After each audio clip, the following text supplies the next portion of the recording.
Hi friends, இன்றைக்கி வீடியோவில் பண்ணா கருவாடு எப்படி சிம்பிளாக பொரிக்கிறது அப்படிங்கிறது தான் நான் பண்ணி காட்ட போகிறேன். இது வந்து பண்ணா கருவாடு. இது பொரிக்கிறதுக்கு நல்லா டேஸ்ட்டாக இருக்கும். இப்போ இந்த மாதிரி க்ளீன் பண்ணிடுங்க. நீங்கள் க்ளீன் பண்ணி எடுத்துட்டு கொஞ்சமாக மஞ்சத்தூள், மிளகாத்தூள் போட்டு நல்லா பிசைஞ்சு, சிம்பிளான மெத்தடு தான் இது, நல்லா டேஸ்ட்டாக இருக்கும். உப்பு போட்டுறாதீங்க, கருவாட்டுக்கு என்றைக்கும் உப்பு போட்டுறாதீங்க. உப்பு இல்லாத கருவாடாக இருந்தால் லைட்டாக உப்பு போடுங்க.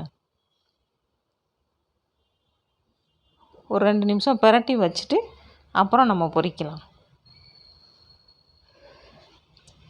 இப்போ எண்ணெயை ஊற்றிட்டு, எண்ணெய் சூடு ஏறிடுச்சு, இது போடலாம், கருவாட்டை போடலாம்.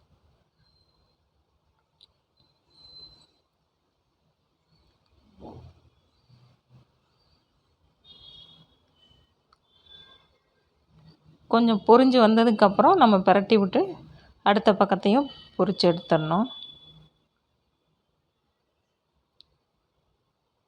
இது நல்லா பழைய கஞ்சி, சோறு நல்லா டேஸ்ட்டாக இருக்கும் இந்த பண்ணா கருவாடு.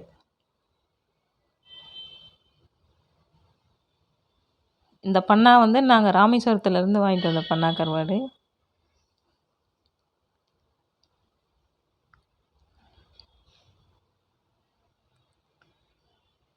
நல்லா பொரிஞ்சிருச்சு.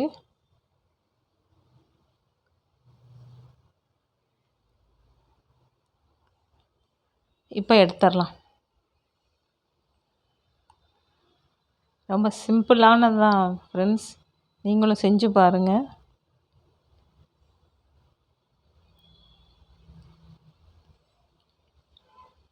பண்ணா கருவாடு ரெடி.